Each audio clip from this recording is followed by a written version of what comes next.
చిన్నప్పుడు అయితే స్కూల్ నుంచి వచ్చే వరకు చేస్తే ఆవురు అంటే తినేవాళ్ళు. తెలంగాణ స్పెషల్ మాలేజా ఎలా ఉందో ఒకసారి టేస్ట్ చూడు. చిన్నప్పటి నుంచి ఇప్పటి వరకు టేస్ట్ మిస్ కాకుండా చేస్తున్నాం. సేమ్ అప్పుడు ఎలా ఉందో ఇప్పుడు అలాగే ఉంది. అంత కొంచెం పెడితే నాకు సరిపోతుందానే.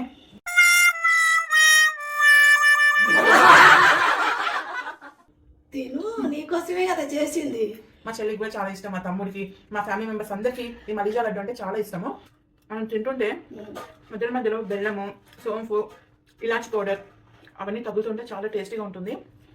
అది స్మెల్ అరోమా ఫీలింగ్ కూడా చాలా బాగుంటుంది. సో డెఫినెట్లీ మీరు ట్రై చేయండి. తెలంగాణ స్పెషల్ ఇది. చాలా మందికి తెలుసు, పీర్ల పండుగ టైంలో చేస్తారు. సో మా మమ్మీ చేసిన ఐటమ్ ఏదైనా మాకు చాలా నచ్చుతుంది. సో మీరు కూడా ట్రై చేసి ఎలా ఉందో కింద కామెంట్ సెక్షన్లో తెలియచేయండి. అండ్ మీ సైడ్ దీని ఏదంటారో నాకు తెలియదు. సో అది కూడా కామెంట్ సెక్షన్లో తెలియచేయండి. ఇంకా ఇంట్లో ఏదైనా వేస్తే బాగుంటుంది అని మీరు చెప్తే అది కూడా చేసి ట్రై చేస్తాము. సో మరొక వీడియోతో మళ్ళీ మేము ముందుంటాము. Until then tata, take care, bye, see you, bye.